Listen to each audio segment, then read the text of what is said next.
लतीफ़ खोसा साहब हमें ज्वाइन कर रहे हैं पाकिस्तान तहरीक-ए-इंसाफ से।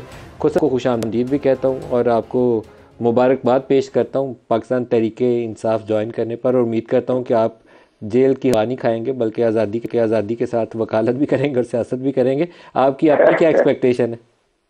देखिए नदीम मलिक साहब, आपने बिल्कुल सही इंट्रो में जो बातें की हैं बिल्कुल 100% दुरुस्त हैं। और बदकिस्मती से हमारे मुल्क में जमहूर को जो है उनका हक नहीं दिया जाता है, और मनपसंद नताइज की जुस्तजू में हम सब कुछ कर गुजरते हैं कि अपनी मर्जी की हुकूमत जो है उसको नाफिज किया जाए, लाया जाए, सेलेक्ट किया जाए। इलेक्ट का तो खैर दूर की बात है। बदकिस्मती है कि हमने सरजमीन बेआइन बना दिया है पाकिस्तान को, और इस मर्तबा जो कुछ है उसकी तो हदें ही सारी अबूर कर दी हैं। लेकिन एक बात तो खुशाइंद है कि कम से कम 8 फरवरी को इलेक्शन तो होने जा रहा है। और जो चीफ जस्टिस काजी फाइज ईसा साहब ने कहा था कि ये पत्थर पर लकीर है, तो पत्थर पर लकीर उन्होंने कम से कम मुंजबित कर दी है। अगरचे एतराजात तो हमें यकीनन है कि आप खुद काश इंतखाबी अखाड़े में उतरेंगे? अभी तक तो नहीं है मेरी। कल परसों इमरान खान से मीटिंग है, तो देखते हैं। मेरा अपना तो कोई इरादा नहीं है। अगर जो पार्टी ने पहले भी मुझे बेनजीर भुट्टो ने कहा था कि you are coming in the senate and you are not saying no, क्योंकि मैंने नेशनल असेंबली का इलेक्शन लड़ने से इनकार कर दिया था। और बावजूद कि मैं एक तो मेरी अपनी पेशा वराना जो एज ए लॉयर जितनी मसरूफियात है, आपसे भी और मलिक अगर साहब को यकीन नहीं इमरान है। ने अगर आपको कहा कि आप इंतखाबात लड़ें तो फिर इंतखाबात के लिए तैयार होंगे आप कौमी असम्बली के लिए? देखें, अगर उन्होंने कहा कि इस तरीके से हमारे उम्मीदवारान की जो है बहुत ज्यादा उनको जो है एक उनके अंदर जोश और वलवला और वो जो खौफ की फिजा है उससे झट जाने का अंदेशा है, और इसलिए आपका लड़ना जरूरी है ताकि उस फिजा को जो है वो साजगार बनाया जा सके पीटीआई के लिए। तो लाहौर पाकिस्तान का दिल है, तो हो सकता है। लेकिन अभी मैं बिल्कुल अगर तो मेरे ऊपर छोड़ा लाहौर जाए तो मैं लाहौर लाहौर आपने, अच्छा इसका मतलब है अगर इमरान ने कहा तो फिर आप लाहौर से इंतखाबात में पाकिस्तान तहरीक इंसाफ के उम्मीदवार होंगे कौमी असम्बली के लिए? अच्छा देखिए, आपने सही अता किया है। 6 करोड़ पाकिस्तान का जो है यूथ है, जो वो नया वोटर है, वो तो शदाई है खान पर। और वैसे भी आप कोई गैलप पोल में चले जाएं लाहौर में भी, तो ये 80 से 90% जो है पीटीआई का वोटर है यहाँ। तो ये उनकी गलत फहमी जिले सुबहानी की जो है वो अमीरुल मोमिनीन की गलत फहमी बहुत जल्द दूर हो सर, ये जाएगी। 8 बस फरवरी को ये ही पता चलेगा, दूध का दूध पानी का पानी होगा। लेकिन एक इलेक्शन कमीशन ऑफ पाकिस्तान के सामने केस है पाकिस्तान तहरीक इंसाफ के इंतखाबात के हवाले से, और आज बैरिस्टर गौहर ने कहा है कि अगर 22 से पहले पहले ये फैसला ना हुआ तो पाकिस्तान तहरीक इंसाफ के अगर इलेक्शन को कालादम करार दे दिया जाता है तो पीटीआई के जो टिकट होल्डर्स हैं वो इंडिपेंडेंट हो जाएंगे, पार्टी इलेक्शन से महरूम हो जाएंगे और पार्टी को बड़ा नुकसान होगा। आपको याद होगा 2018 में सेनेट इलेक्शन में नवाज शरीफ के साथ ऐसे ही किया गया था, उनको सदारत से हटाया गया था तो सेनेटर्स उनके सारे इंडिपेंडेंट हो गए। बाद में जहां दिल आता था इस्टेब्लिशमेंट का उस वक्त वहीं जाके वो वोट डालते थे। तो पीटीआई के साथ भी ये काम हो सकता है? देखिए नदीम मलिक साहब, ये वो जमाना नहीं है। अब सोशल मीडिया बहुत वाइब्रेंट है। देखिए, पहले ही बहुत रिपल्शन है आवाम में, पहले ही गम और गुस्सा बहुत ज्यादा जो है। और फिर आप देखिएगा ये 20 महीने तकरीबन हो चले हैं, इसमें पीडीएम की हुकूमत ने जो तबाह हारी की है जो आवाम की, और जो मईशत को तबाही की ध्यान पर लेके जाए, इनके पास तो कोई बयानिया है ही नहीं लोगों के पास जाने का। ये जितना मर्जी कोशिश करें कि जी ये पिछली हुकूमत से हमने इनहेरिट किया है, इसको कोई भाई करने को तैयार नहीं, कुछ आपके सुनने अगर को इलेक्शन तैयार नहीं। कालादम हो गए तो क्या होगा? देखिए, इलेक्शन का बल्ले के बगैर इलेक्शन नहीं होगा इस मुल्क में, ये मैं आपको लिखवा लें मुझसे। ना इलेक्शन होगा। और फिर अगर बेयकीनी की कैफियत कोई चाहता है कि पाकिस्तान में फिर वही बेयकीनी की कैफियत रहे, तो फिर वो मुहिब्बे वतन नहीं हो सकता है। कोई मुल्क के बारे में फिर उसकी कोई नहीं सोच सकता, सोच रहा। फिर इसका मतलब है वो जाती सेल्फिश है कि हमने एक को क्रश करना है, खत्म करना है। लेवल प्लेइंग फील्ड ये है कि अगर नवाज शरीफ साहब नहीं लड़े थे तो इमरान भी ना लड़े। देखें वो लेवल तो हो गई। इमरान खान को पार्टी हेड नहीं रहने दिया तो इमरान खान को भी नहीं रहने दिया। एक एक स्टेज था जब इसने जनरल परवेज मुशर्रफ ने दोनों लीडरान को बाहर निकाल के दिया था।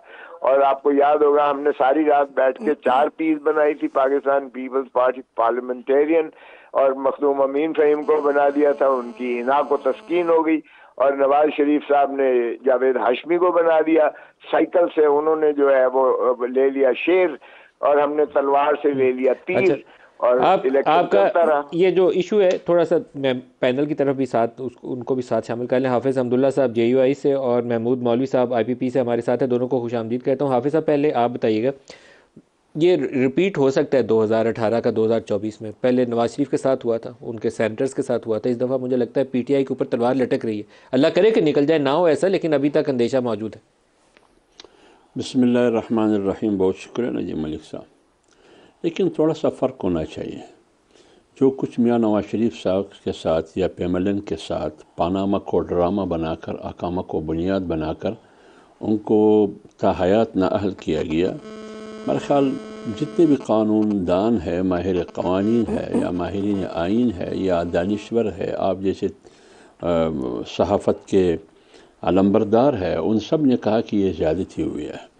लेकिन जो कुछ इमरान ख़ान के साथ हो रहा है वो तो सफ़ेद कागज़ पे लिखा हुआ उनका ओपन केस है कि उन्होंने तोशा खाना से जो कुछ कमाया वो उन्होंने अपने गुशवारों में लिखा ही नहीं है, ज़ाहिर ही नहीं किया।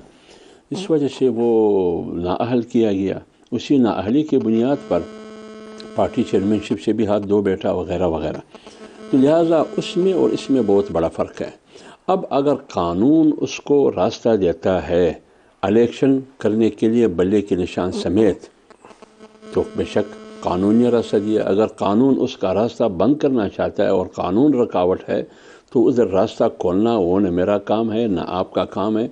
वो सरदार लतीफ़ कोसा जैसे कानूनी माहिरीन का काम है। वो कैसे रास्ता दे सकते हैं, बल्ले के निशान को कैसे बरकरार रख सकते हैं, इलेक्शन में कैसे जा सकते हैं, कैसे इमरान ख़ान की वो जो पुराना वक़ार और दबदबा रोब उसको बहाल कर सकता है। ये तो इनकी महारत और इनकी कमाल होगी। लेकिन इसको कंपेयर करना मियाँ नवाज शरीफ साहब के केसेस से मेरे ख़्याल में ये मुनासिब नहीं है। अगरचे मैं पेमलन का नुमाइंदा नहीं हूँ, लेकिन अगर हम गैर जानिबदाराना तज्ज़िये के रोशनी में देखें तो इनकी और मियाँ नवाज शरीफ साहब के केसेस में ज़मीन आसमान का फ़र्क है। महमूद मौलवी साहब, IPP अगर बल्ले के निशान से महरूम हो जाती है और उनको ओपन फील्ड नहीं मिलने वाली, इंतखाबात में आज़ादी के साथ कैंपेन करें, जलसे जुलूस करें, कोई ऐसी तवक्को एटलीस्ट मुझे अभी तक नहीं है, बल्कि अंदेशा यह है कि इनके ऊपर मज़ीद सख्ती हो सकती है, तो ऐसे इंतखाबात के नताइज के ऊपर सवालात नहीं उठेंगे? देखिए, ये तो आप सही कह रहे हैं। मतलब मैं तो कहूँगा कि ओपन फील्ड देना चाहिए और उनको भी इलेक्शन लड़ने देना चाहिए। अब जहाँ तक कि जी बल्ले का निशान मिलना चाहिए या नहीं मिलना चाहिए, वो तो मैं कहूँगा इलेक्शन कमीशन जो फैसला करेगी। देखिए ना, कानून के दायरे में अगर वो फैसला करते हैं कि जी इसमें इलेक्शंस नहीं हुए और ये बल्ले का निशान नहीं मिलना चाहिए, तो इंडिपेंडेंट लड़ सकते हैं, इसमें कोई कबात नहीं है। देखें, पीपल्स पार्टी के साथ भी ये हुआ था, पीपल्स पार्टी ने दूसरी पार्टी तैयार करके कर लिया था। तो अगर वो देखें इलेक्शन में जो है लड़ना, मैं कहूँगा ज़रूरी है, उनको फील्ड देना चाहिए। सर, अभी PTI दूसरी PTI नहीं तैयार कर सकेगी, उसके आगे कोई PTI के आगे P लगा दें और वो नई पार्टी हो जाए, उसके लिए इनके पास टाइम नहीं है, क्योंकि नॉमिनेशन पेपर्स फाइल करने की तारीख ख़त्म हो जाएगी रवा हफ्ते, और उसके बाद इनको इंडिपेंडेंट के तौर पर ही जाना पड़ेगा पार्टी टिकट के बगैर। और उनके अक्सरियत के साथ जो कुछ होगा आपको पता ही है, आधे नून में जाएंगे, आधे पीपल्स पार्टी में जाएंगे, आधे IPP में जाएंगे, PTI के साथ बहुत थोड़े बचेंगे। देखिए, अब ये तो मैं कहूँगा कि बदकिस्मती ये है कि ये जो स्टैंड होना नहीं चाहिए था। PTI एक बहुत अच्छी पार्टी थी जिसका सत्यानाश किया, और कुछ लोगों के कहने के ऊपर, देखिए ना, कोई भी पार्टी अगर फ़ौज के और अपने जो बैकबोन है उनको डैमेज करने की कोशिश करे और फ़ौज के अगेंस्ट नैरेटिव बनावे और मुल्क के असासों को डैमेज करने की बात करे, तो बदकिस्मती से कुछ ऐसा ही होता है। इस पर मैं क्या कह सकता हूँ। देखिए ना, ये जो है अच्छा, लतीफ़ खोसा साहब, ये जो महमूद मौलवी साहब बात कर रहे हैं 9 मई के ऊपर जो कुछ हो गया था वो काबिल मज़म्मत है। आपकी पार्टी को उसके ऊपर ज़रा एक ताकतवर पोजीशन लेकर अपनी फासला करना चाहिए था खुद को। 9 मई से मज़म्मत करते और कॉन्फिडेंस बिल्डिंग करते फ़ौज की जो मौजूदा क़यादत है, क्योंकि लगता यह है कि आप एक हरीफ के तौर पर नज़र आते हैं एक दूसरे को। ये सिचुएशन बहुत अच्छी नहीं है सियासत के लिए, पाकिस्तान के लिए भी अच्छी नहीं है। तो आपको कॉन्फिडेंस बिल्डिंग करनी चाहिए थी और ख़ुद से 9 मई से फासला कर लेना चाहिए था। देखिए मलिक साहब, मुझे दोनों हजरात के बातों पे हैरत भी हो रही है और अफसोस भी हो रहा है। एक बात तो ये वाकई नवाज शरीफ के साथ नहीं मिलाया जा सकता। नवाज शरीफ ने जिस तरह धरती माँ को लूटने का रिकॉर्ड कायम किया है ना, वो मैं उसका इसलिए भी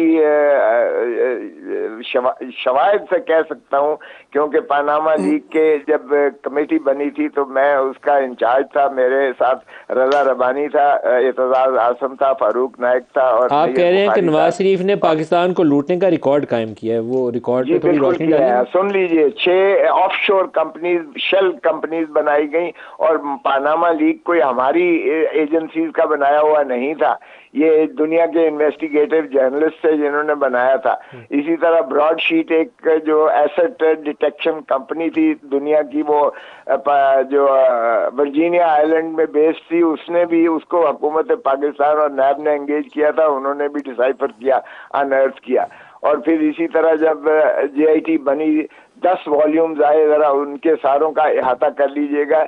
उस वक्त अरशद शरीफ साहब भी काफी फाल और फंक्शनल होते थे, मरहूम आपके जर्नलिस्ट। वो जो हमने रिकॉर्ड देखा और हमने जो है पेश किया, प्रेजेंट किया सुप्रीम कोर्ट में, ये तो एक और बात है कि उन्होंने एक साइड इशू लेकर उस पर उन्होंने डिस्क्वालीफाई किया फॉर लाइफ। लेकिन असल जो उनकी करप्शन की जो दास्तानें हैं वो अल-अमान, जिस तरह से एक 1 हाइड पार्क खरीदा गया, अब रिसेंटली 15 अरब का जो है हसन नवाज शरीफ साहब ने, जो इनके फर्जंद अर्जमान है, 15 अरब का लिया और 50 अरब का अभी रिसेंटली उन्होंने मलिक रियाज साहब को लतीफ़ खोसा साहब, पनामा पेपर्स के ऊपर हमें तकरीबन वो सारी लिस्टें नज़बानी याद हो गई हैं कि नीलसन और नेस्कॉल कंपनी बनाई और कैसे लिए। लेकिन सुप्रीम कोर्ट हमारी इतनी बहादुर निकली और JIT की इतनी ज़बरदस्त तहकीकात थी कि उन अपार्टमेंट्स में, एवन फील्ड में आज भी नवाज शरीफ रहता है, लेकिन नवाज शरीफ की डिस्क्वालिफिकेशन इकामा की बुनियाद पे हुई थी। तो एक बात तो आपको यहाँ कहनी चाहिए कि इनके पास कुछ एविडेंस नहीं थी। खाली हेयर से के ऊपर अगर आप कहते रहें तो उसके ऊपर सज़ा नहीं होगी। तो आपने तो सजा तो 2 केस में हुई, मलिक साहब न करें। अरशद मलिक की वीडियोस के बाद उसमें आप समझते हैं वकील के तौर पर उनमें जान रह जाती है। अरशद मलिक की वीडियो एक एविडेंस है कि कैसे सजा हुई। यार for God sake have mercy, कभी देखें तो सही ना करा। लेकिन जब आप राइट साइड पे आ जाते हो तो आप पवित्र हो जाते हो, जब आप रॉन्ग साइड पे जाते हो तो फिर इस तरह, ये बड़ा जुल्म है।